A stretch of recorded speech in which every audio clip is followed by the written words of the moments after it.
films, programs, books that they read. Yeah, we live in what they call a hypersexualized society, in which the private things have become very public.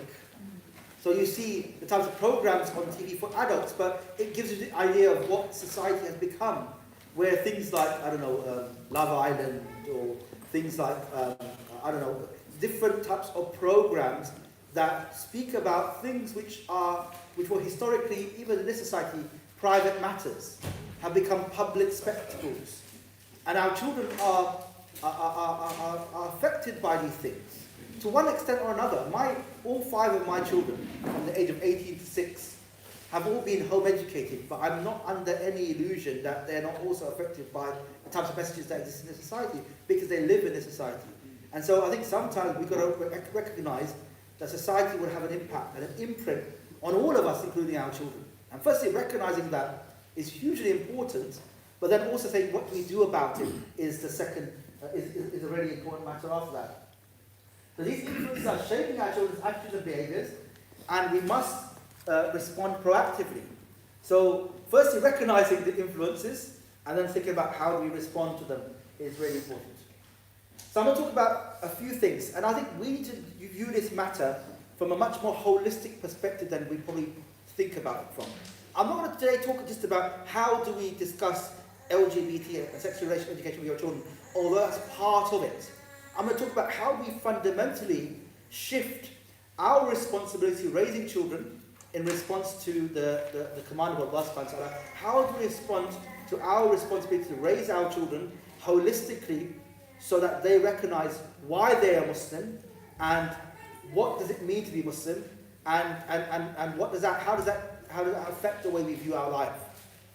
So I'm going to talk about foundational strength, emotional security, and talk about disrupting the normalization process within our children.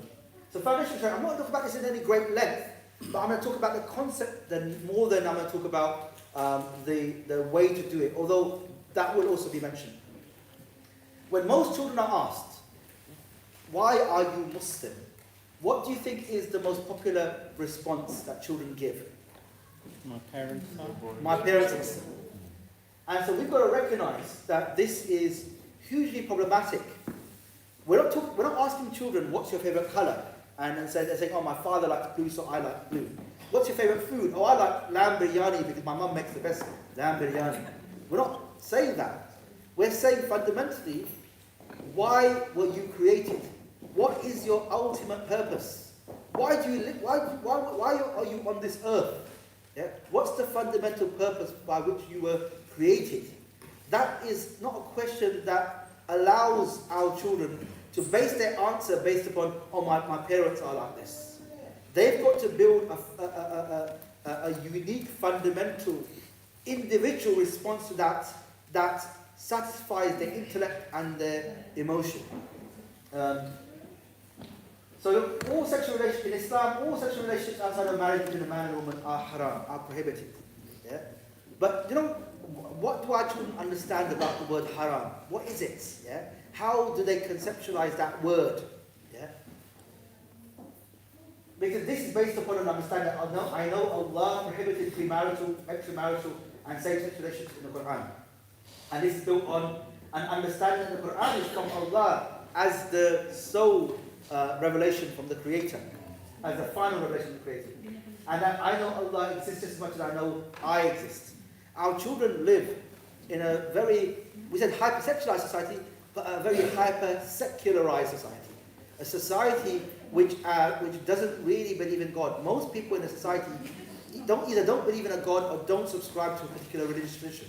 It's one of the most secular societies in Europe, where most people don't go to church. Most people don't go to a religious place of worship. And that's the detriment of society as a whole, I would argue. Yeah? Because fundamentally, our idea of what morality is shaped in an objective, not subjective way.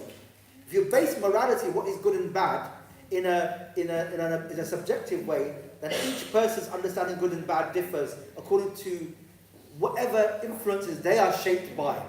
But if we are influenced by an objective view of morality, one that takes away the right to decide on what is good and bad from us, but then places it in the hands of the Creator who created us, then that is what is an objective, more powerful and correct way of approaching what is moral and immoral. So Allah is our Creator. Yeah?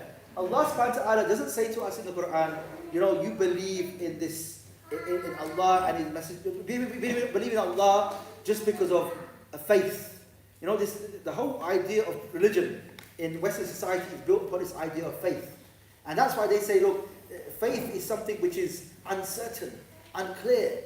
It's something that you will doubt, and doubt has become like, if you doubt, that's part and parcel of faith. But we don't build our understanding of Allah subhanahu wa ta'ala and the Messenger of Allah on faith. That's not the Islamic tradition. We're building on yaqeen, on certainty, something certain, something clear. Yeah, it's not belief. It's certainty. So Allah subhanahu wa ta'ala asks, were they created by nothing or were they the Creator?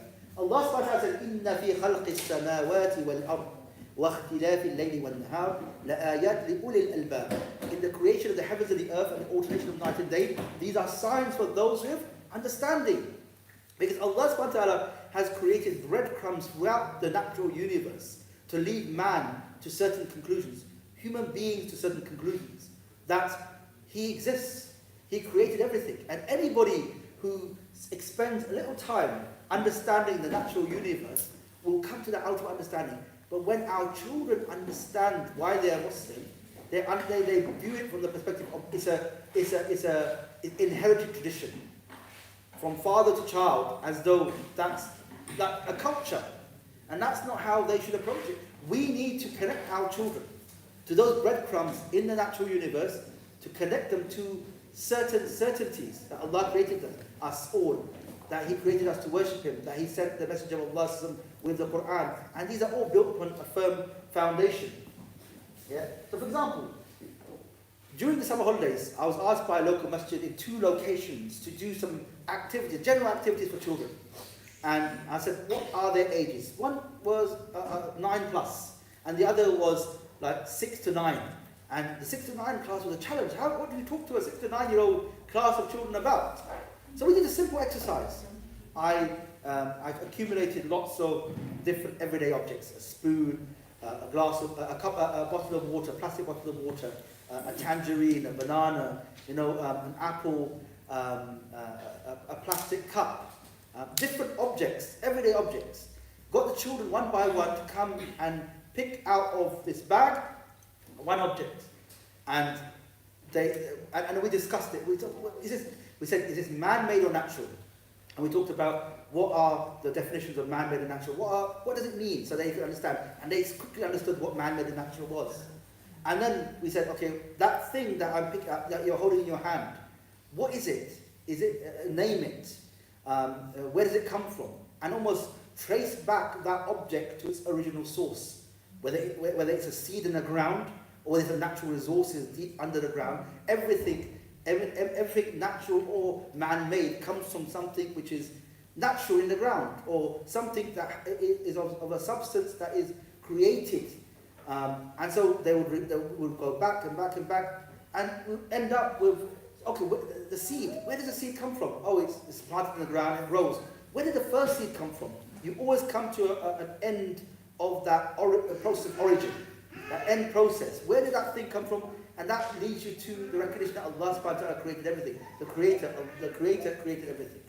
And they very simply had an hour where they were just reinforcing this idea that everything they see around them, whether it be natural or man-made, comes from the Creator, Allah subhanahu wa ta'ala.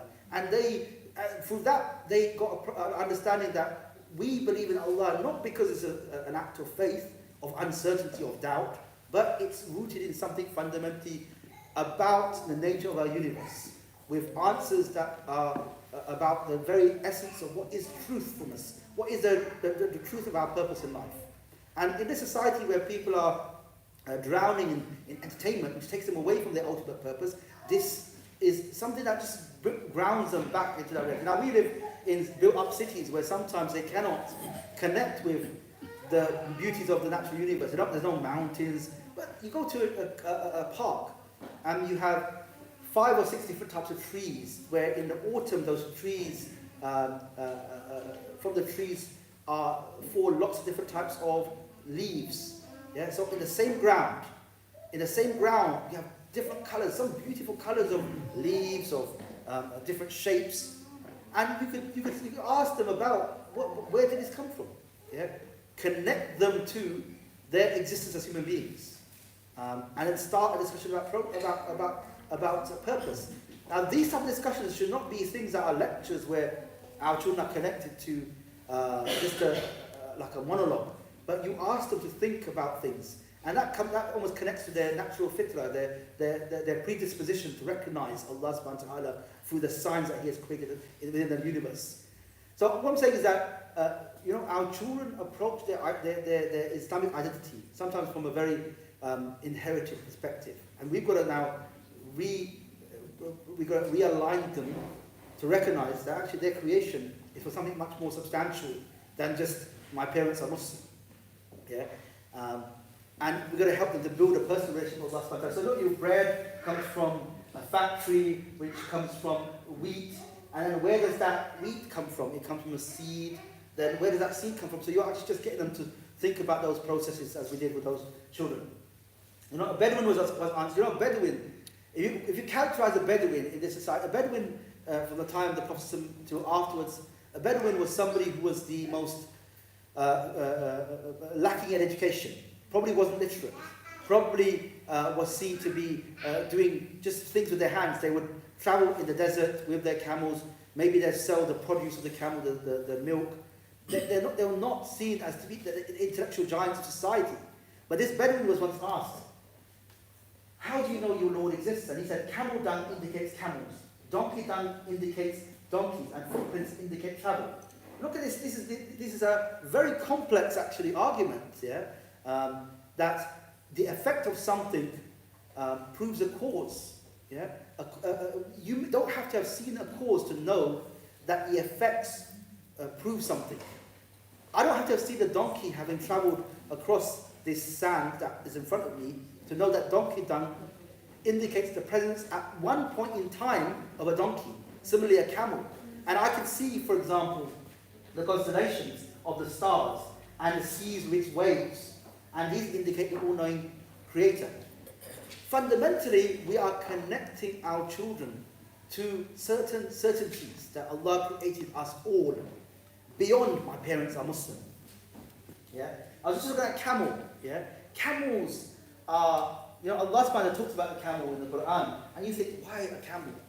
Allah subhanahu wa ta'ala used lots of analogies in the Quran about things, and these are not, there's purpose behind them. Just by studying a camel, you see the complexity in the camel. Where do camels live? Desert. In the desert. Yeah, and what is their plentiful supply of in the desert? Not water, no. Sand. There's actually very little water in the desert. There's lots of sand, yes. Sand. And in terms of this, with lots of, if there's wind in a desert, what could that potentially create? Sandstorm. Sandstorm. And where could that sand end up within the camel that can affect its ability to function? Its eyes, its nose. So its respiratory system could be affected by the camel. But the camel has got within it a function where it's able to shut off its nostrils at will, to protect itself from sand, from blocking its ability to breathe. It's got like a thin tight membrane on the eyes that protect it from sand entering the eyes, but that membrane does not prevent it from being able to see, from light being able to enter the eyes and the eyes being able to see. The camel is able, it says the camel is able to survive without water for up to 15 days. Perfect for the environment, the tough terrain of the desert. Yeah? And it's able to survive without food for several months.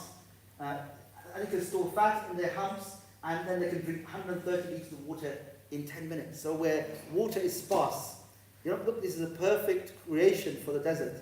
Now, people look at that and say, wow, this is magnificent. You've got the naturist or the explorer David Attenborough, yeah, who goes to different places and sees the complexity of the animal kingdom, and he will say in whispers, oh, look at this tiger acting in this particular way.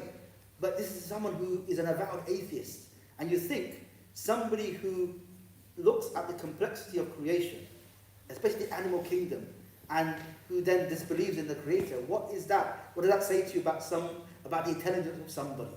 Now look, you look at the complexity of creation, that should ultimately remind you of the need for a creator and a designer. Yeah? Design doesn't come from nothing, neither does creation. So just looking at different parts, you know, how many, I always tell this to children, how many plants are there in this photo? None. Sorry? None. None? I can see quite a few. Why do you say none? They're insects. They're insects.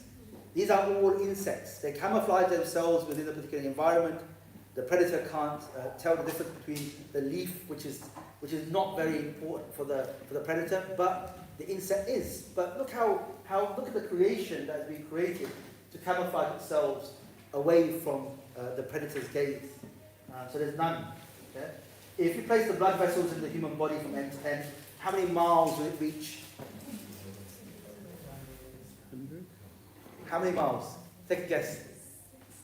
We're talking about tens of thousands of miles. 10,000. How much? How much? 50,000? 60,000. Nearly. Look at how complex our human bodies are. You know, children, when they're studying, my children were studying for their GCSEs in the science. They look at different systems in the body, reproductive system or the respiratory system, yeah? Or the digestive system. The complexity of the human body points you to the existence of a creator who created that complexity. Complexity doesn't come from chance or nothingness. It comes from a creator who created human bodies in a particular way. So you can take any aspect of creation, study it, and connect it to the existence of Allah subhanahu wa ta'ala. I like to look at the different types of fish under the ocean, but sometimes you think these are computer-generated images, yeah? But the different colors and the different shapes, hugely important. So what I'm saying here is that connect our children to the fact that they were created by Allah subhanahu wa ta'ala is an important first step to start to create and understand, because you know this idea of, we're going to talk to them about relationships, sexual relationships, or what is acceptable or not acceptable to Allah subhanahu wa ta'ala. That is founded upon something so much more basic. Yeah? They can't understand the branches unless they understand the roots. And we need to create firm roots within our children. So when we talk about the Quran, yeah, once we know we have a creator, how does the creator communicate to us? Through revelation. Yeah? Every people were given a revelation, yeah, by Allah subhanahu wa ta'ala through a person who was chosen as a messenger. Yeah? Now that, for all the different, we don't know about these messengers, what their names were, until Allah subhanahu wa ta'ala tells us about it. We don't know anything about the creator, and we only know that the creator is able to create. Yeah? The creator has the ability to create everything. But we don't know anything more about the creator until he tells us about it. There's no way to know even the name of this creator. How does the creator address himself? How does the creator talk about how he created this world? We don't know anything about that. So that's why there's a need for, and we don't know how that creator wants us to live our lives, or why he even created us. All of these human beings are never able to understand without that communication from the creator, Allah subhanahu wa ta'ala. So how do we know the Quran is from Allah subhanahu wa ta'ala? We know that we can see the signs around us that the creator created us, but how do we know now this Quran, which defines for us how we live our lives, which prohibits the extramarital relationships or premarital relationships or same-sex relationships, how do we know now this Quran is from Allah subhanahu wa ta'ala? How do our children know this? Sorry? But how do we know that Prophet was the messenger of Allah subhanahu wa ta'ala? Okay, that's a circular argument, isn't it? Yeah? So we know that the Prophet was a messenger because the Quran says it. But how do we know the Quran is from Allah subhanahu wa ta'ala? Is there anything that Allah tells us about to say to us, look, how do you know this Quran is from anyone but me? If you doubt this Quran, then There'll be contradictions in it. there's okay, there's that. Sorry? What does that mean? What is the miraculous nature of the Quran? Is it knowledge and the language of the Quran? The language of the Quran? Yeah. Allah SWT said if you can create the same surah like you Okay. cannot create anything. Okay. Yes. So Allah subhanahu wa ta'ala lays down a challenge. You know, Quran came to a society that were they were experts in the Arabic language. They would write poetry, lines and lines of poetry. The poetry would be placed in the Kaaba, and they would say, whoever come up with the best poetry that remains in the Kaaba until somebody gets something better, brings something better than that. So these were people who were the foremost experts in the Arabic language. When the Quran came to them, it said to them, look, if you believe that this Quran is from a source other than Allah, then bring all your people together, anybody together, yeah? All your experts, all your resources, bring it all together and bring the like of it. Yeah? And nobody could bring the like of it. And then Allah subhanahu wa ta'ala said, okay, let me make that challenge much clearer. If you believe this is from other than Allah, then bring 10 surahs like it. And then when they were unable to, then bring one surah like it. And they were unable to do that. Yeah? This is the primary means by which the Quran challenges people, and people were unable to do that challenge, which proves the authenticity of the Quran. There's many other examples which prove that as well. Things that the Messenger of Allah said would happen and did happen. And there's many other things in the Quran that also prove that the Quran is from Allah subhanahu wa ta'ala. So, but here we're not trying to go into all of those details. But we're trying to say to you that when we build our children's firm foundation, it has to be built on something stronger than my parents are Muslim. Yeah, we've got to connect our children to an independent certainty in the existence of Allah subhanahu wa ta'ala and in the authenticity of the Quran as revelation. Because otherwise, they read the Quran, words in another language which they don't understand, and then say, okay, I've done my 2 hours in the maktab, now I go home. Rather, we need to build in our children a deeper understanding and connection to the fact that they are Muslim, and that is the answer to our very purpose. Allah created us, He said in the Quran, He knows what's best for us, He defined for us what is good and bad, and now we live our lives in accordance with this, because this life is temporary, and Allah said that He created this life as a test for us to know who are the best in deeds, and then when we stand in front of Allah subhanahu wa ta'ala, He will account us and He will give us the full measure for what we earned upon this earth. A very clear trajectory of action that focuses us upon our purpose. So I'm not going that in great detail, but so we talked about foundational strength, and actually this is a much more detailed discussion, but I want to just talk about the need for us to do this. Now, emotional security is the second one we're going to talk about. Is the question I want to ask is, put your hands up if you love your children. And I always say that I hope that we have as many hands up as we have parents, yeah? Because if there is a difference, then that's worrying. Now the next question is, put your hands up if your children know you love them. And the question then is, how do your children know you love them? Sorry? We say to them. Oh, you say to them. Good. Now this is especially for fathers, because and I don't want to pick up fathers, but we live in a society where children are where we are told that fathers don't really matter in the lives of their children. Fathers don't really matter in the lives of their children. How do you, as fathers, show your children that you love them at whatever age, whether they're 2 months old or 18 years old? How do you show your children you love them? Spend time with them. Good. Hug them. Yes, sorry? Speak to them. Hug them. Hug them, good. Yes. What else? Tell them, good. Good. These are all the answers. Love is shown in practical ways. When we grew up, when we were growing up, what was the role of our fathers in the home? What was their primary role in the household? Provide food. Sorry? Provide. A provider, yeah. They would be the breadwinner in the family. They would go out. Look, we spend like 6 hours on the computer, and we press a few buttons here and there, and we think, wow, what a tiring day. They would go out, do back-breaking work, and actually put food on the table. They would pay for the household bills, the roof over our heads, clothes on our back. But as children, we can't connect their role with love. That's just the function of the father. Yeah. And so it's really important that we use like the examples that you gave, hugging, kissing your children, telling them that you love them, spending quality time with them. All of these are called languages of love.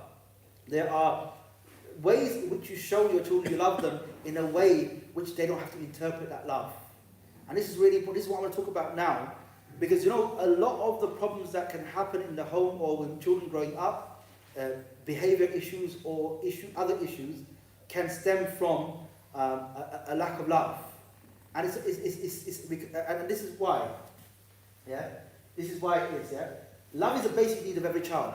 You know, in the Western world, the idea of a child knowing that they are loved, or the importance of love, especially from a father, is only a recent discovery. Yeah? It's only a recent thing that people have said that is important for a child. Yeah?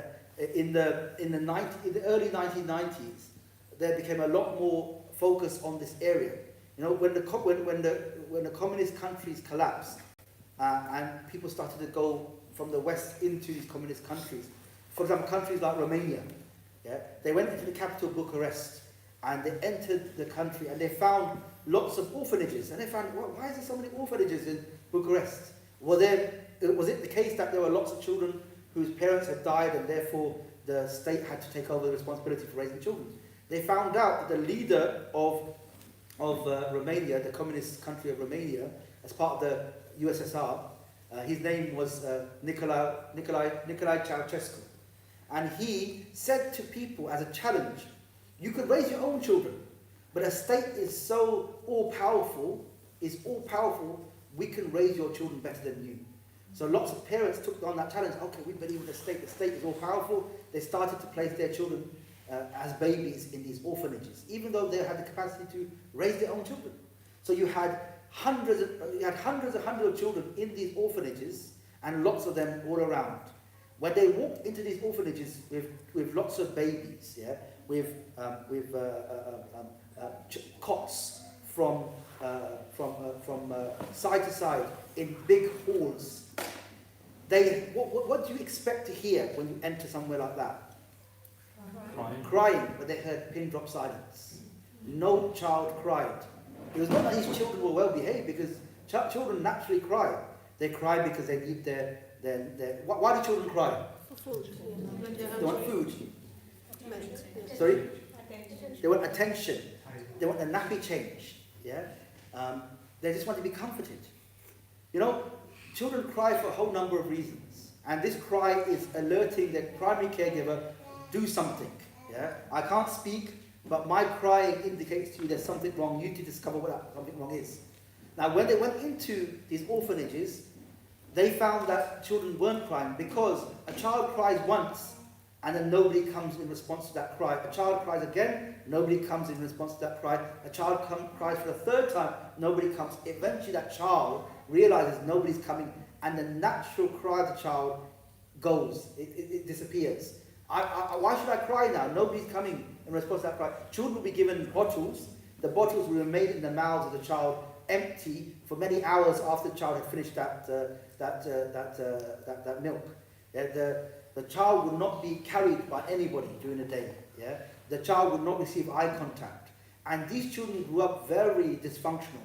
They grew up banging their heads against the wall, using their fist and banging it. They'll grow up in dysfunctional relationships. They'll die prematurely, drug abuse, alcohol abuse, all sorts of ways of coping with the trauma that they faced growing up. They realize as a result of this that a child has a natural desire to be loved by their primary caregivers. And if they don't have that, that leads to a dysfunctional childhood. Now how does this help us? A child who grows up without a lack of love will develop vulnerabilities, will develop this dysfunctional vulnerabilities. There was a psychologist in America.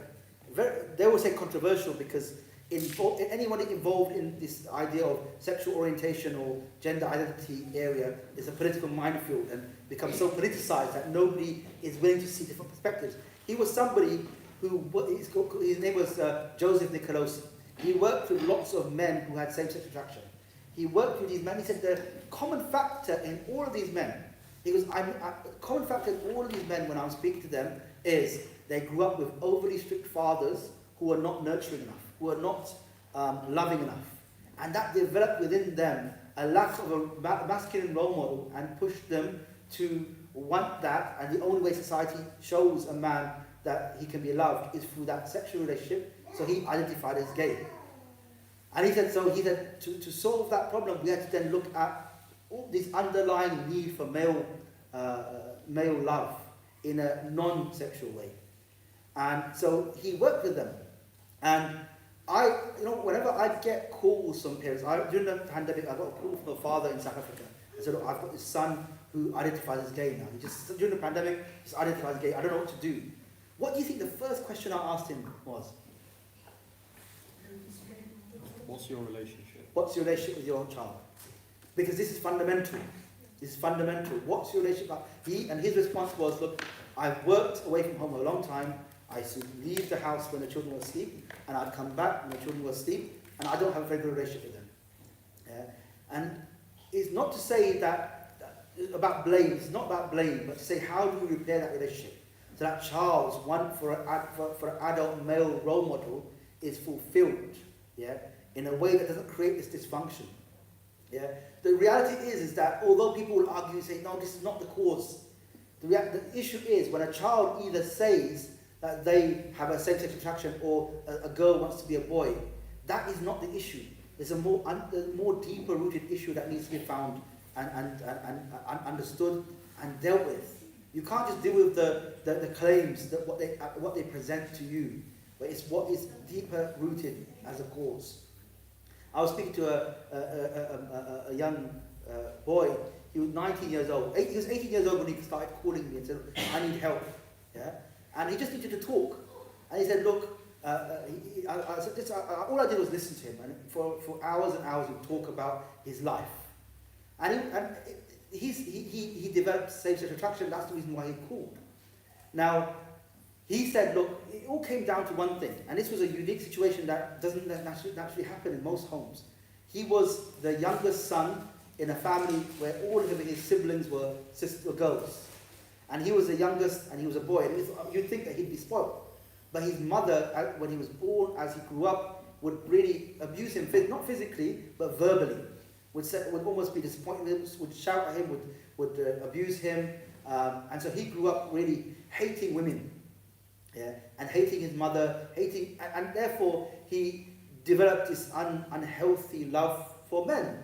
And so a basic need, a basic thing that Allah has created, which is a sexual instinct with human beings, where the norm is for a man to be attracted to a woman, and a woman to be attracted to a man. That got subverted to the level where he developed this unhealthy love for other men. And the interesting thing was, he said, there was a time, a few years ago, where my mother was diagnosed with cancer. And suddenly her whole outlook on life changed and shifted. She started to treat me in a loving way for the first time in my life. He said, I walked out onto the street, and for the first time in my life, I felt an attraction for women. First time in my life, that hatred for women was disappeared. Because after a while, my mother started to recognize that it wasn't terminal. She went back to her old ways, and that disappeared. To this day, he's still struggling to control. He said, look, I understand in Islam this is completely prohibited, and I want to stay away from this, but I'm finding it difficult. And so ultimately, that person needs a Muslim counsellor who understands Islamic perspective, not just any old counsellor, who could just help him to talk through these issues and recognize that this comes from that dysfunctional childhood that he was raised in. And so we need to think about what is it that is causing this underlying problem, not try and deal with the issue when it happens. And so fundamentally, we say to fathers, show to your daughters and your son in a visible way your love for your children to create that secure upbringing that they need from you. I'll take some questions in a minute, but I'm going to go through this. Everybody understands, everybody, including children, understand love visibly. They don't understand love in a way that needs to be interpreted. And so we just think about love in a wider sense of things that you said, for example, hugging and kissing your child. These are all part of that.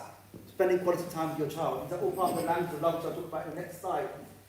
And it's really important to know that your children's way of understanding love may be different from your way of showing love. Yeah? A child, and you know, for example, a child, one way of understanding that is by observing a child. If a child hugs the mother or the father a lot, that may probably be their primary way of showing love. Their primary way of showing love is probably their primary way of understanding love. So you need to then focus on that more than the other language of love. A child may really misbehave in order to get attention. Now that may indicate to you, that may show to you that the primary language of love for that child is quality time, because any attention is attention.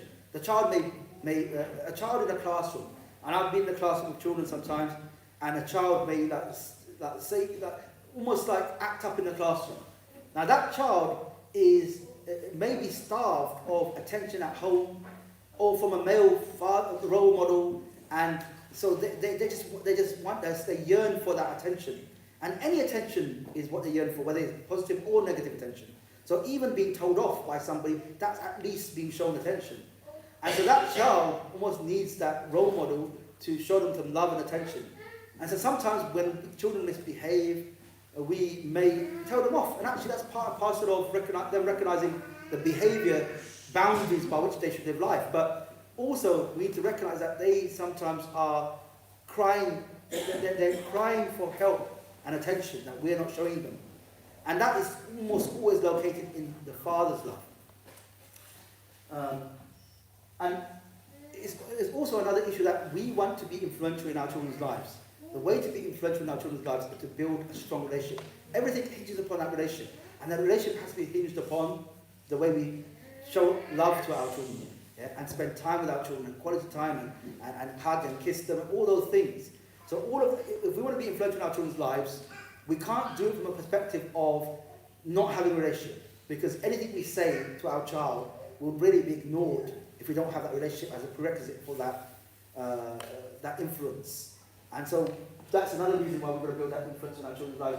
And the love of the Father is the most missing from our homes, and that's why I talk about this a lot more, that we need to, almost as an act of, almost as a special campaign in our community, to talk about how important it is for fathers not to continue the cycle that we were brought up with, where our father would hug us twice a year, yeah, on Eid, yeah, but that we show love to our children in a more visible way, and in a more organic way, in a more natural way, and build that secure identity that child needs.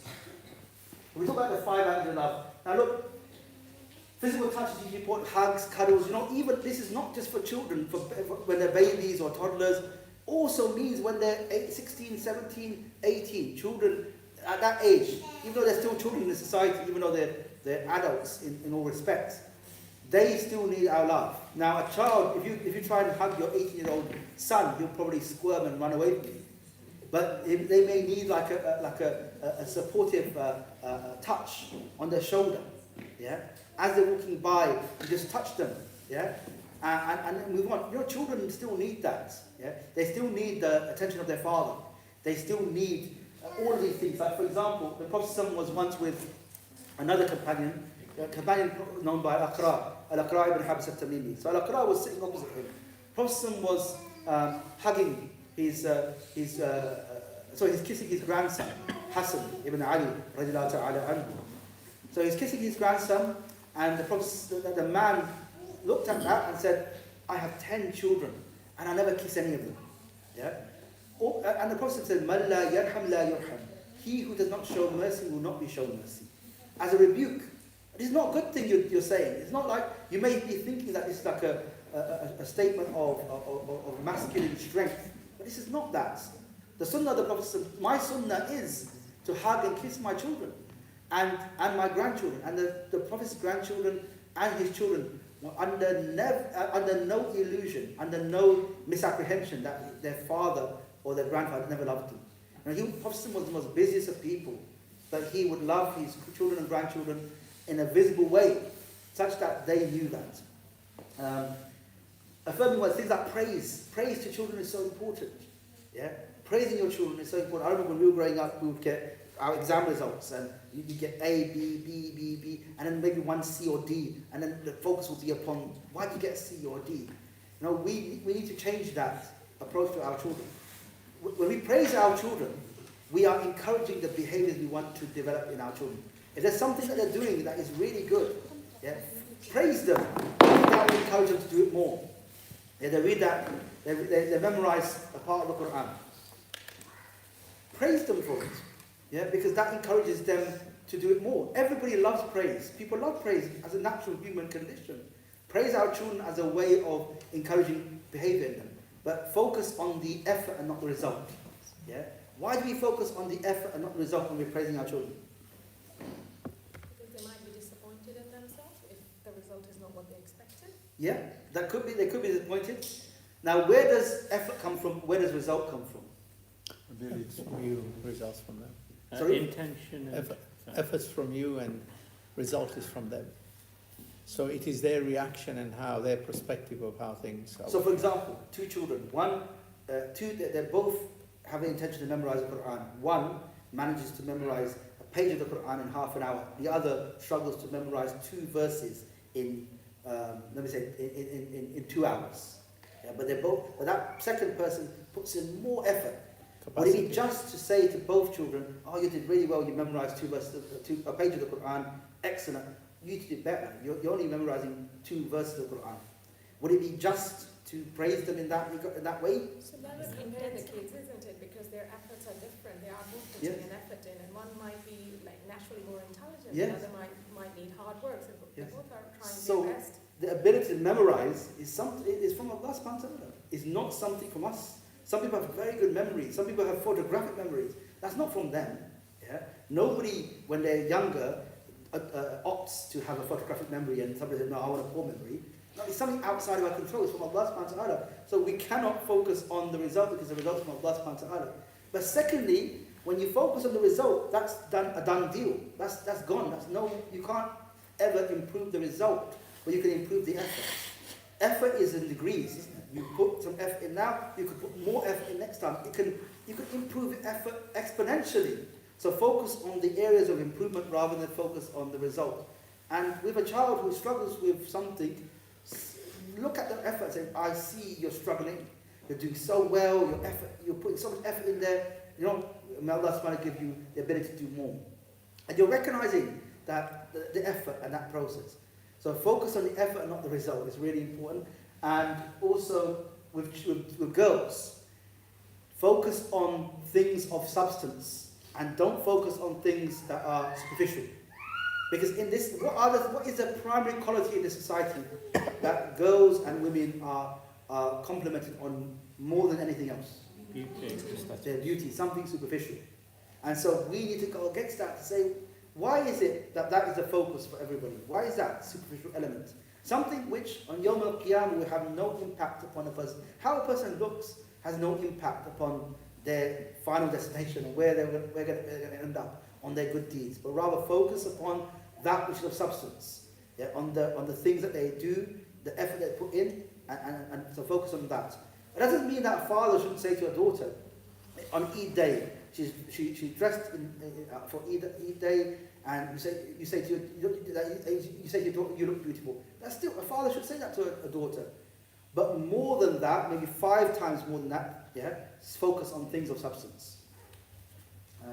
Can I just say that that also applies to love in general, not only for children, and it's useful to actually take note of that, and as adults we would benefit if we took that into account and treat our partners.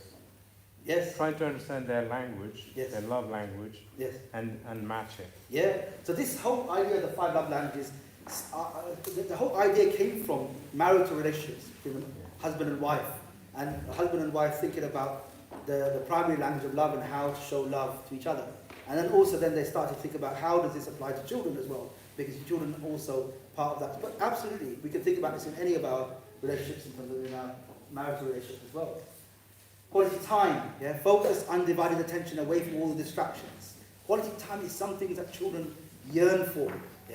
Sometimes you can give a child £50. They may think, you give them £50 or you give them quality time. Now, they may struggle to choose between the two, but on the whole, they'll want your time more than anything else. Yeah? You say to your son, yeah, as a father, today we can do anything you want. I've got the whole day off. I'll spend it with you. Now that child will be like, wow. You know, when you give your time, which is seen as an important commodity, to your child, that indicates value. Yeah, because you're valuable to me. I'm giving you my time. You know, we live in a society where everybody's always busy, and so nobody has time. When you give your time to somebody, that conveys value. Yeah, that conveys I care for you, I love you. And so it's really important that we spend quality time with our children. And also one-to-one time. If you've got lots of children, try and think about how do you spend one-to-one time with your children regularly, so that you get to understand a bit more about their world. You focus on them as an individual. You give them attention away from your other children. So think about one-to-one time. Gifts as well, gifts and acts of the final two, 4 and 5, gifts and acts of service, are things which are built upon the first three. The first three are fundamental. So the words that you speak, the touch that you give, the quality time that you spend with your children, these three are fundamental. And then the other two, giving gifts and giving them acts of service which they consider to be important, those are built upon those first three. And this is something that I think we can discuss for a very long time. Sometimes I do sessions on this that are over a whole morning, but I'm just trying to give you the bottom line. And the bottom line is just to ensure that as fathers, we show our children in ways which they understand that they are loved, so that we proactively interfere with potential issues that may come involved, that make them vulnerable to behaviours and attitudes and lifestyles that we don't want them to get involved with. And then we've got to talk about disrupting normalisation. Now the question is, how do things in any society become normal? How do things become normal? Let's look at the process by which things become normal. It could be anything. Repetition. Yes, repetition. The things, people do things again and again, publicly, not privately. If somebody's doing something repetitively in private, that doesn't affect what's normalised in society. But if something's normalised society, that means it's repetitively done by lots of people. Yeah, not just 1 or 2 people. Firstly, done publicly by lots of people. The things which happen again and again in society by lots of people, that makes things normal. Yeah? If people start to use a particular language, and then it spreads, and so more than 1 or 2 people are using that, that makes that language normal. If a particular behaviour overtakes people repetitively, consistently, publicly, across lots of people, that thing becomes normal. So for example, during the pandemic, I remember before the pandemic, I would see people who would wear masks, yeah, medical masks in the street. Yeah, and I'd think, that's so strange, why are you doing that? But these people were originally from countries in the world which had faced a pandemic of sorts, yeah? The SARS pandemic in their region. And so they got used to wearing masks.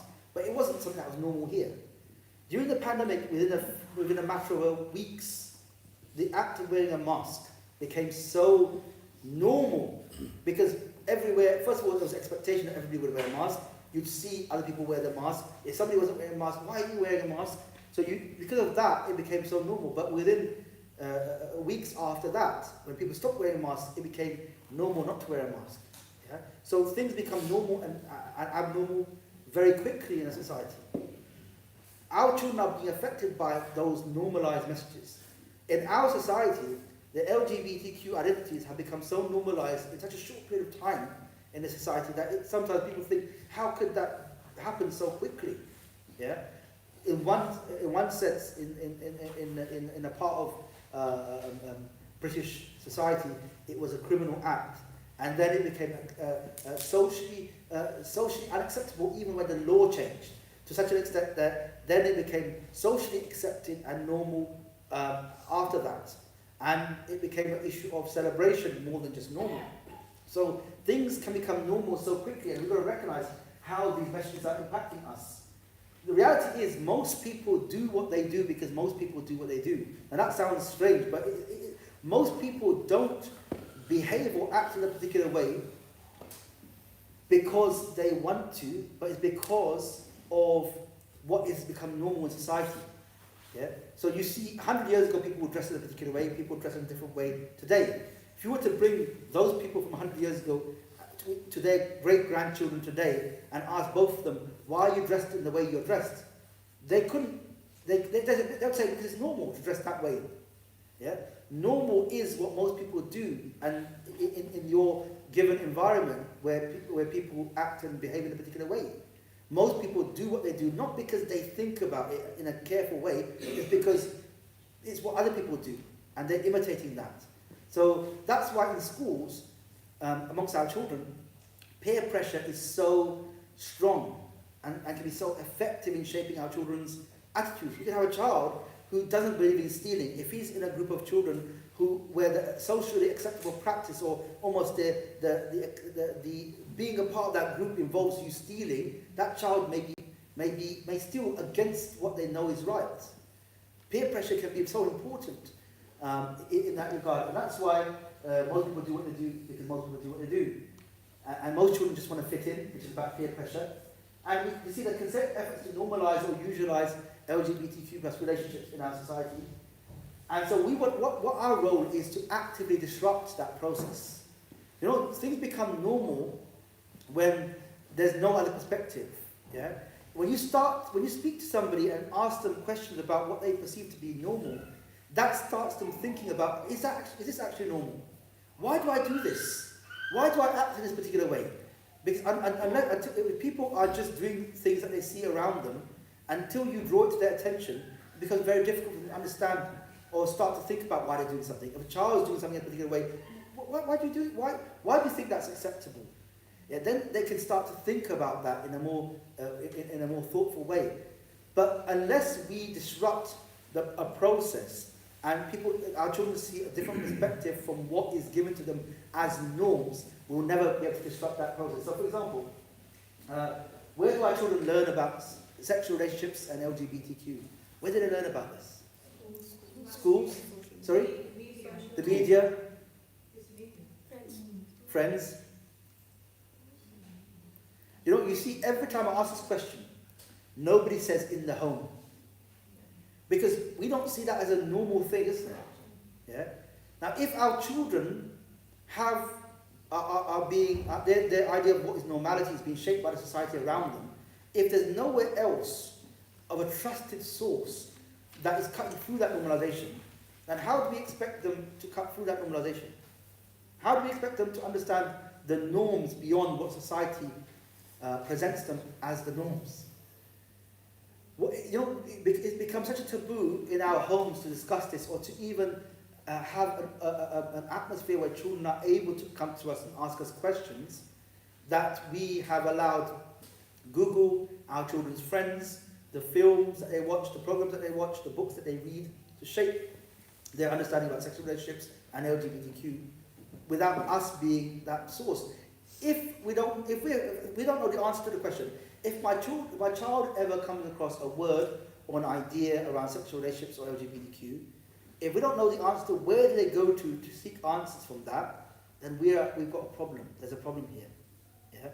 You know, we live in a hypersexualized society where sexual messages are being spread to our children every day.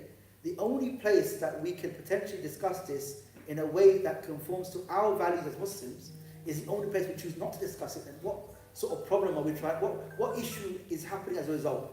Our children are going to sources to find out information and fill in their gaps away from us. And sometimes as parents, when we speak about our children and say, my children don't know about that, you know, the reality is that we are so woefully unaware of how much our children do actually know about these matters, more than we think they do.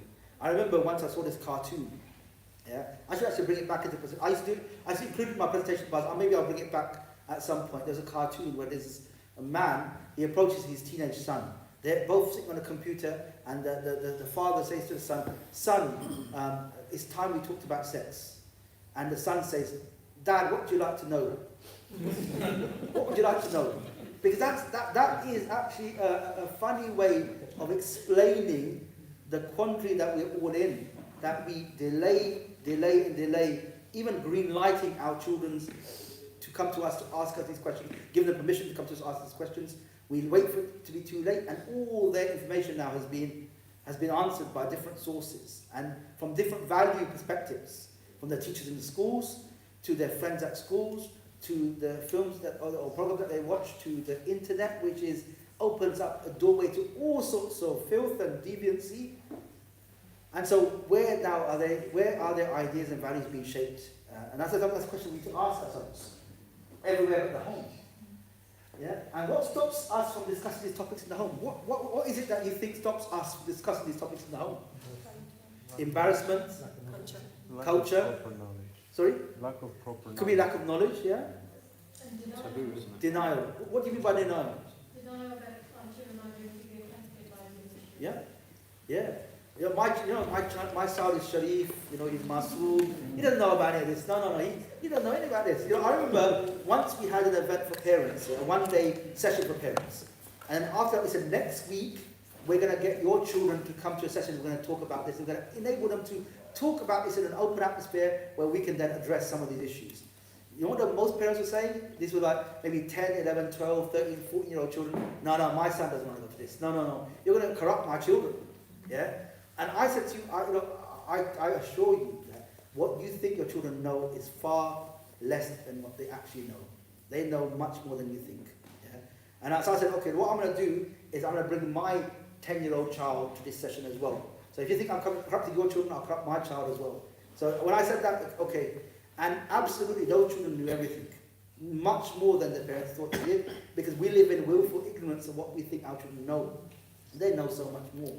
And so we either live in that denial or we start to address these things. Because, the Prophet used to say about the women of Medina, that blessed are the women of Medina, that shame does not prevent them from asking questions about their religion. Because when he came, Prophet came to Medina, Yathrib, which became Medina Rasul, the women would come to him and ask him questions. Say, about sexual matters, is this allowed in Islam? Because they wanted to know what was allowed and what was not allowed from the point of Islam. And he said, he praised them for that. Yeah? No, within the context, we don't have frivolous conversations about these matters. This is not something to joke about and have frivolous conversations about. But we enable our children to know that when it comes to understanding what is acceptable and unacceptable, allowed and not allowed, they should come to us and ask us any of these questions. Yeah? And they should feel that they can come to us and we will not attack them and not be angry at them.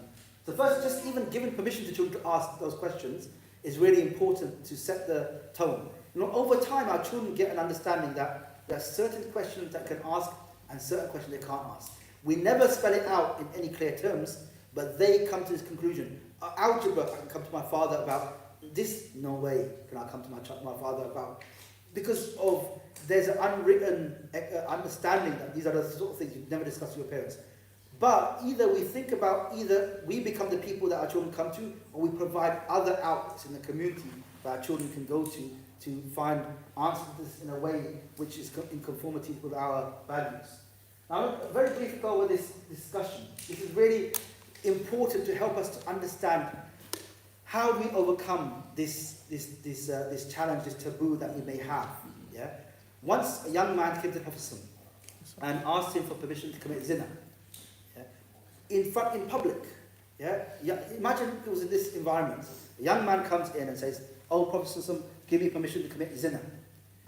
What do you think the response of the people around him was? Sorry? Treatment. Yeah, maybe get the stick, they beat him. How dare you ask this question? Get out of here. It's disgusting. Go away. Yeah? Prophet wasn't like, Prophet, come sit with me. He sat the young man down and he said, "Would you like it for your mother?" Imagine, what do you think the response of the young man was? You ask for permission to commit zina, and the Prophet is saying to you, "Would you like it for your mother?" What do you think? How do you think the psychology of the response of the young man was? Sorry? Amazement. I didn't expect you to say that. All the things you could have said, I didn't expect that. And absolutely think. And what would he think? Somebody committing zina with my mother. What would his response be? Anger. anger, disgust. No way would I want my mother committing zina. Absolutely not. Yeah? How could you even think I could be happy with that? Yeah? And the Prophet said after that, people do not like it for their mothers. And then he said to him, would you like it for your sister? Absolutely not. I would never want my sister to commit zina. Absolutely not. Prophet said, people don't like it for their sister. Would you like it for your daughter? Would you like it for your mother's sister? Would you like it for your father's sister? Absolutely not. Not for my daughter, not for my maternal aunt, not for my paternal aunt. The people do not like it for their daughters. They don't like it for their sisters. They don't like it for their maternal aunts. They don't like it for their paternal aunts. They don't like it for any of their women in their life. Yeah? And then the Prophet, he touched the young man and he made dua for him, heartfelt dua to protect him from zina, protect him from this fahish. Now, why do you think the Prophet used examples of these women? Everybody can relate. Sorry? They innately connected to him.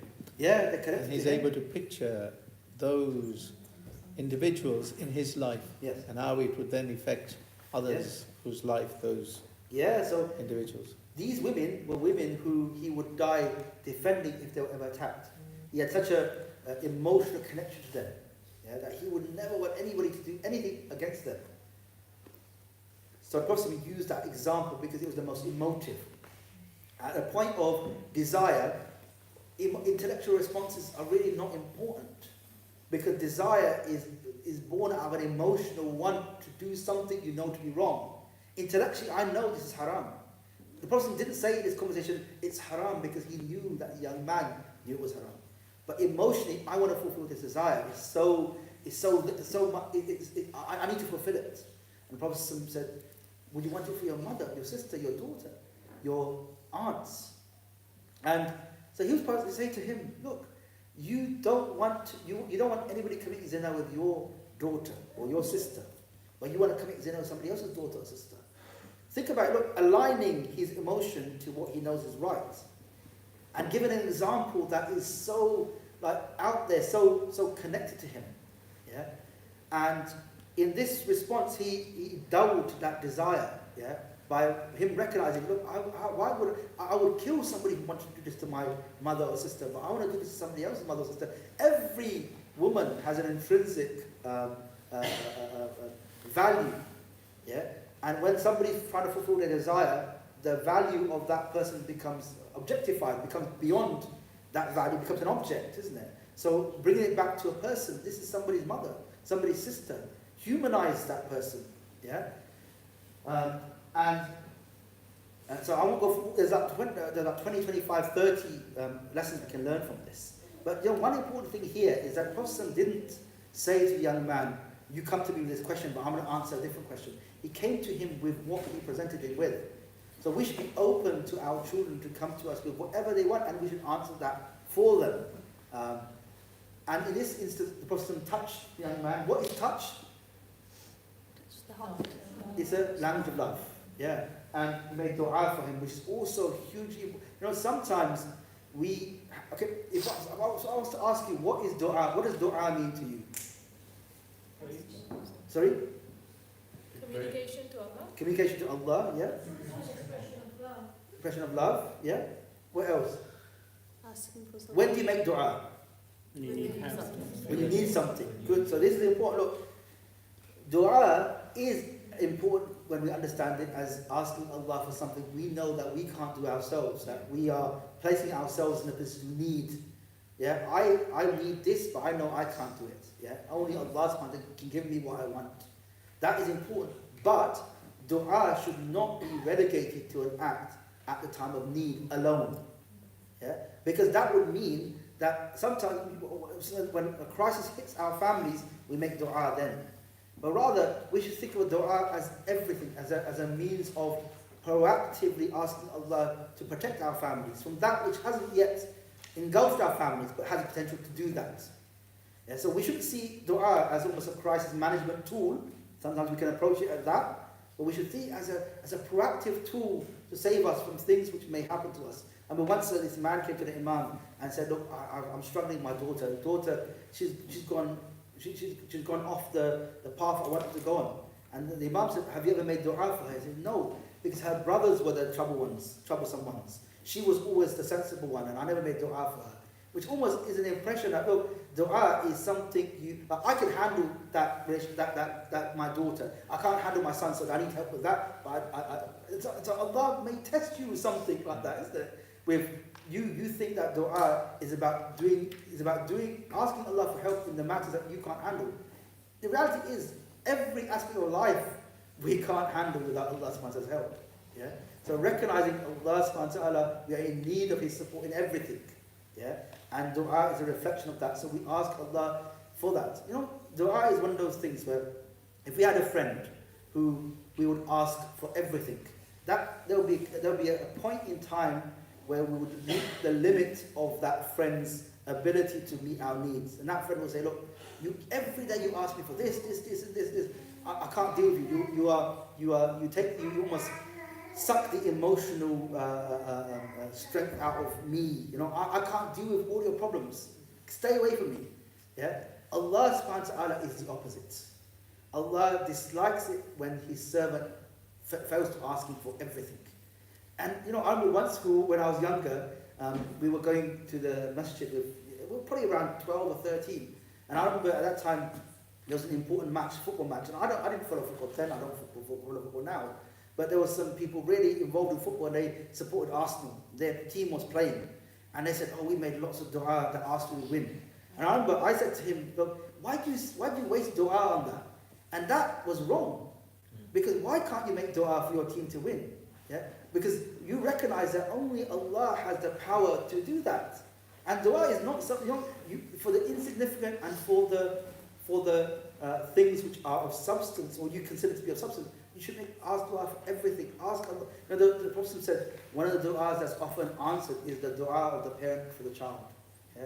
Making dua for your child is one of those situations in which it's answered. So make lots of dua. There's no level of dua that's too much. Focus on this as a tool for safeguarding our families.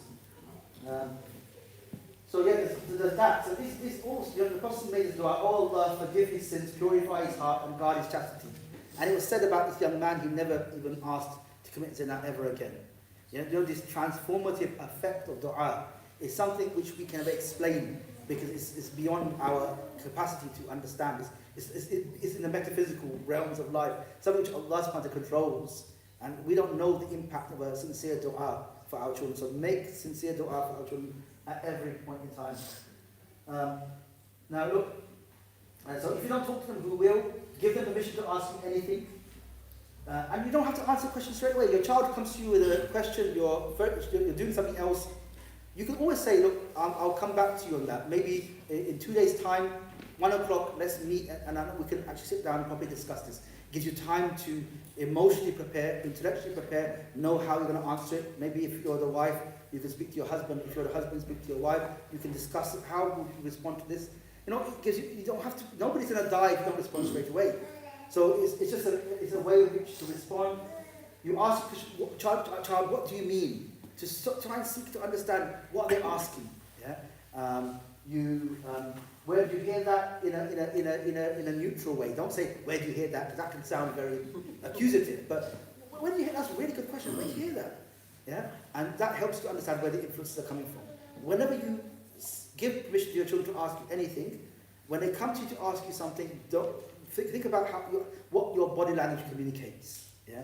If you're tense, you seem upset, then your child will see that response. Actually, no, I shouldn't be asking my father this, my mother this. You know, really think about how you can ensure that you receive any question your children ask once you've given them permission. How you can receive it in a way which says to them, "Jazakallah khair for asking me that question. Really, I'm happy for you to do that." And give them. You don't have to give them the whole answer, like every single dimension of that question. You give them enough for them to be satisfied with your answer and say, if you have any other questions on this, come back to me. And then you ask questions, what do you think that means? If they come to you with a question, yeah? Like for example, a child may come to you and say, what does the word virgin mean? And what do you think that means? And they may say, oh, I don't know, I saw it on a tin in the supermarket. So it helps you, obviously you're not assuming what context they heard that question in. It's, oh, this is a process by which olives are crushed to create oil, and it's extra virgin olive oil is the best quality. So you're answering in the context of that question. And you use the things around them as teachable moments. You use things that happen around them. They hear something on the radio. So did you hear that? What do you think that person meant by that? And then you use that as a means of building and reinforcing the values we want to reinforce within them. Okay, so last thing I want to talk about, very briefly, because we're running short of time. What does Islam say about homosexuality? It's completely restricted. Restricted? It's haram, yeah. It's haram? And is it anybody else? No, sin. It's a sin? Okay, what if I were to say to you that Islam has nothing to say about homosexuality? Now don't throw me out just yet. Yeah? The reason why is that, look, homosexuality, how would you characterize homosexuality? What type of phenomenon is this? Is it a behavior? Is it an identity? What is it? Social behavior. Sorry? It's a ideation. Okay, I think it's an identity. Yeah? It's an identity that was invented in the 1860s. Yeah? It's a modern phenomenon. It's not a behavior. Yeah? Homosexuality isn't a behavior, it's an identity. And it's built upon, even when it was first coined, the person who, Carl Maria Carp-Benny, he came up with this term. He was somebody who identified as attracted to other men, and he said that it was an identity that was almost always intrinsic. So even from the outset of this term, they're giving the impression that it's something that you can't change about yourself. It's like the color of your skin, the number of limbs you have in your body. It's not a behavior, yeah? It's not a behavior, it's an identity. It's something that you're born with. And when I talk about the gene, the so-called gay gene, because nobody believes that exists, but they say it's an intrinsic part of somebody's character they can't change. Now we've got to say to them that no, an identity is something which is, what is an identity? What is an identity? It has no real existence. Yeah, a behavior does. The people of Lut were punished for a behavior, which no other people did before them, and they were punished with the greatest punishment. That behavior is men approaching men. That is something tangible. That is a behavior which is prohibited in Islam. But an identity, when they say gay, lesbian, bisexual, transgender, these are all parts of identity. And Islam has nothing to say about identities, nor does the reality prove that our identity actually exists. When we use these terms as though they're real, a young Muslim man or a young Muslim girl has these feelings and says, this is who I am gay, I am lesbian, I can't move out from this identity. But if they understood it as a behavior, then they can understand there's something, that behavior is changeable. That behavior, that desire can be acted upon or not. Yeah? It's controllable behavior. Behavior is not identity. So I think we need to reframe the way we approach this. That's whenever I use gay, lesbian, bisexual, transgender, I always use it in inverted commas, because these are not real things. These are identities that we don't agree with. Heterosexuality, homosexuality, bisexuality, all of these are made up terms that are newly invented terms that don't talk about behaviors, but talk about identities. And identity is a part of you, something that you can't change. So all of these things, for example, yeah, I say when I have sessions for young Muslims, I say, which one of these are made up? Yeah? And the answer I'm looking for are all of them. They're all made up. Yeah, there's some of these terms I made up myself, like indigo sexual, family sexual. I'll give you one interesting thing. Once I came to a session with young children, I was in a rush, teenagers, and we were talking about this. And I said, which ones are made up? And I forgot to bring the list of the ones I'd made up. And actually, I said, I don't know which ones I made up. And that actually brought home the point, more importantly, that anybody can describe a behavior and make it into identity and just come up with a term. Does that term have any reality to any person's life? No. I can come up with a new gender identity. because there's hundreds of them. You know, when you look at the vocabulary for gender identity, they'll say, oh, this is what you call butch, demisexual, whatever. But it will say that this is a term that we have defined, but each individual will understand them in their own way. Which means that you can't properly define how somebody understands their gender because they have a unique understanding of what their gender means to them. And even I say to people, don't even use the word gender. Gender is a term that is made up in the 1960s. Biological sex is real, is something that's clear, male or female, but gender is whatever you identify as. Yeah? So I don't have time to go into all of these, but I'll just say to you that these are all made up identities. Behaviors, which we tell our children about behaviors. Behaviors are changeable. Yeah? Feelings are temporary.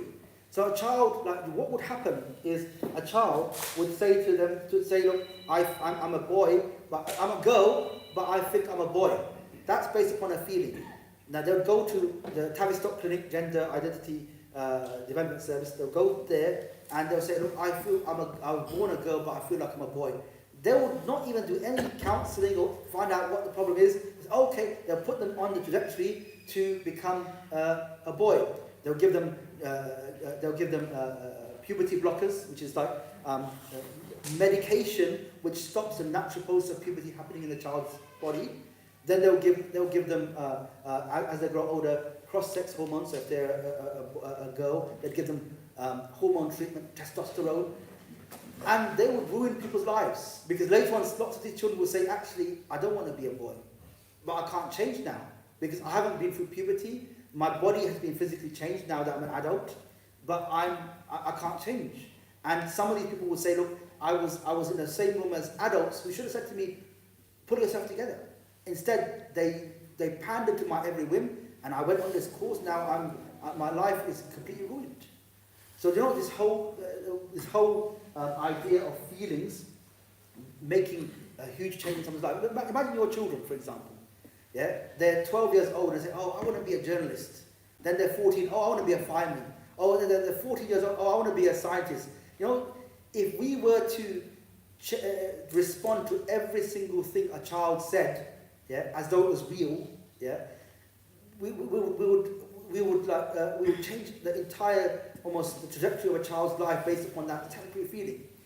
But children change their minds all the time. That's why the new NHS guidance, which is really important, is that there's like a watchful waiting approach. If a child expresses concern about whether they actually are a boy or a girl, mostly it's girls who want to be boys, which is a problem. You have to wait and see what they say when 2 years later or 3 years later. Most of the time they'll say, "Yeah, that was a phase I was going through." Yeah. So the reality is, feelings are temporary. Don't make changes based upon that. And obviously, fundamentally, we teach our children to treat everybody well, but you don't have to accept every lifestyle difference that anybody presents. What is this? We've got that there. What is that? Flag. LGBT flag, yes. What is that? Red. What is the difference between the two? One's been highlighted. Is there a difference between the two? Sorry? Yeah, so one is man-made, one is natural. But there's a more fundamental difference, you know? The LGBTQ flag has 6 colours. What's the rainbow, the actual rainbow have? How many colours does it actually have? 7. When the rainbow flag was originally created, I think in the 50s or 60s, it had 8 colours. And then it was changed not to 7, but to 6. It's a perfect analogy of this whole idea about the rainbow flag, that it's built upon a man-made construct about human beings and what they see people as. Yeah?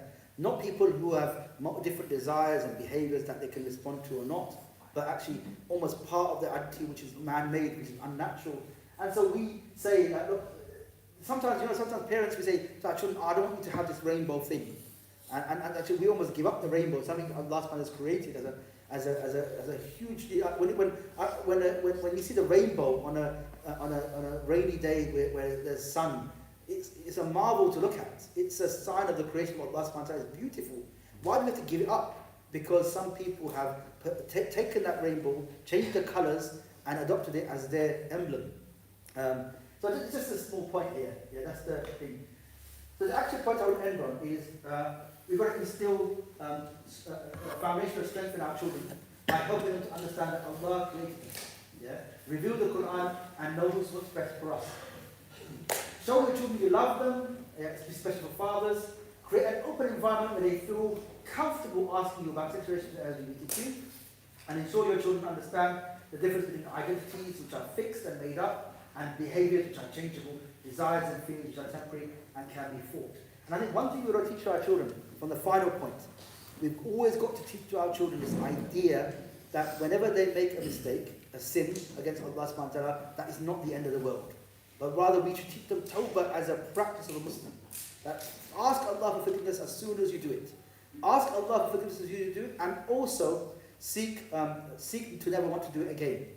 Because you know, those people who tend to adopt as Muslims this LGBTQ identity end up not only doing the sin, but then seeking to justify it. And then that creates the normalization of that sin. And so Tawbah, it interrupts the normalization of that sin. So this is where we want to end. Just talk about a Muslim Family Initiative. We are, one of the things that people asked about is, also the brother here has been recording this, and I think he'll make it available to everybody.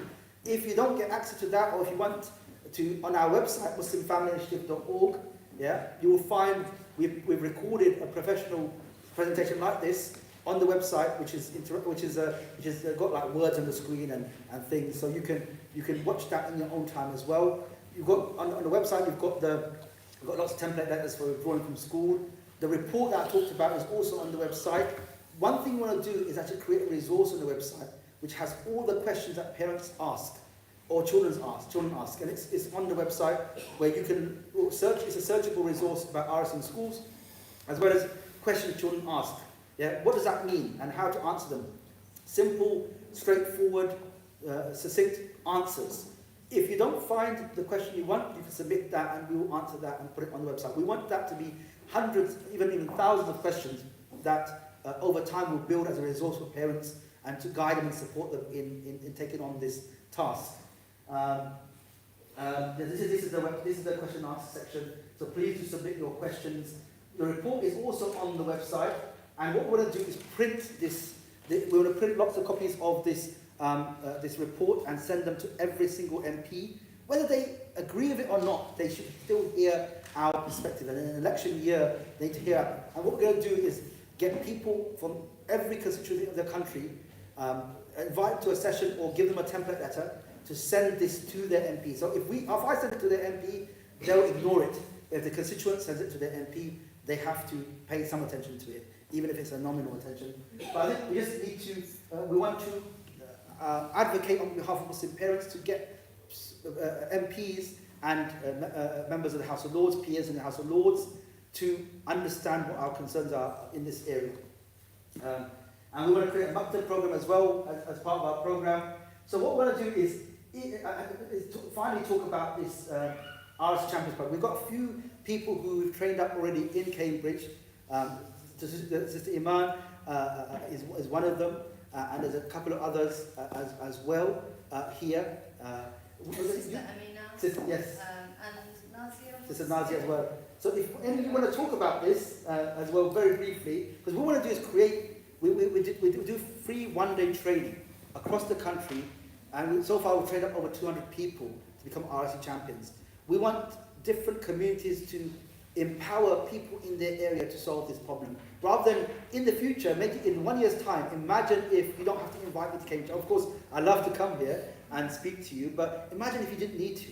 You could have the sisters here or other people in the community who would be trained up to deliver this presentation, to support parents in issues in schools, raise awareness. If we could do that, then we would have a sustainable program that could support parents throughout the country. And it's not built upon one or two people. So is there anybody here who would want to be trained up so that you could have detailed information to be able to support other parents? Put your hands up, let me know if you'd be interested. So what I'll ask you to do, you can either speak to Sister Iman. Yeah, I can take names. You can take names. There's the next one, which will be taking place, is in West London on the 18th of May. There's also an online one. If people have got childcare responsibilities, for example, then we'll do 2 half days on the 4th and 5th of May. But I'd really prefer if you go to the face-to-face ones. Yeah, these are from 9:30 to 5 o'clock, and you have detailed knowledge by the end of it of all of these issues, and you feel empowered and able to support other parents in this area. So I would really urge you to please to sign up. The sisters at the front can help you with that as well. If we get enough parents and community members here, would you host one here? If we can get at least, say, 20 people who signed up in Cambridge, I'll be happy to come in and deliver it here for you. Yeah. But if you can't, then please do attend either the West London one, or there's a Birmingham one as well, which is a bit further, but that's on the 9th of June as well. But what I'd like to finally say is that our ability to provide this support for parents is contingent on the support we have from the community. Now, support is emotional support, but we also talk about financial support. So we really urge anybody who can help us in any way to support us financially in doing these activities to also come forward. We really like the idea of people giving small amounts. Like we've got about hundreds of parents who give £10 a month to support this work.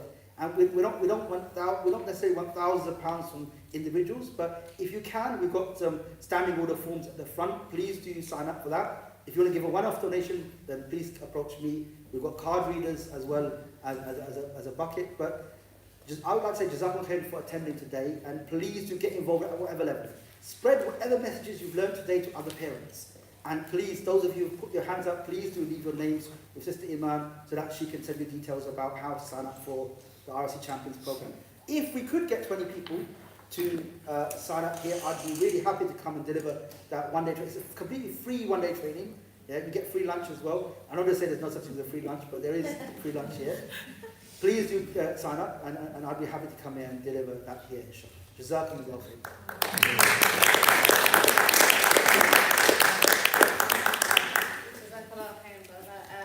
Yeah, so I just want to finish off by saying